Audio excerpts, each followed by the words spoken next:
আজ তো শুক্রবার, প্ল্যান তো জানো, ঘুরতে যাব। হ্যাঁ, আজকে একেবারে মজা হবে। আরে মজা তো ঠিক আছে, কিন্তু আমরা যাব কোথায়? পাশেই একটি পার্ক হয়েছে, শাপলা পার্ক। সেখানে সবুজ মাঠ, লেক এবং ভালো খাবারের ব্যবস্থাও আছে। শুধু খাবারের কথা বললেই তো আমার মন ভরে যায়।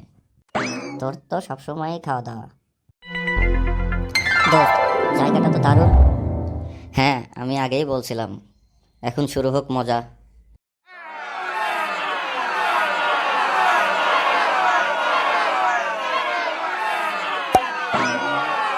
দোস্ত, শুক্রবার আসলেই আমাদের জন্য কত আনন্দ নিয়ে আসে, তাই না?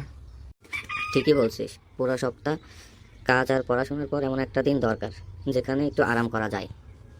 আর শুধু আরাম না, আল্লাহর শুক্রিয়া আদায় করতেও ভুল করা যাবে না। দোস্ত, তাই তো আজকে জুম্মার নামাজ আদায় করেই তারপরেই বের হয়েছি।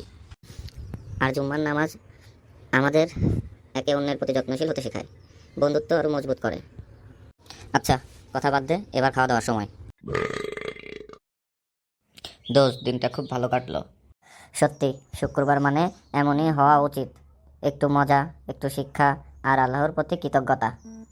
ঠিক বলছিস, এখন থেকে প্রতি শুক্রবার এমন কিছুই করব।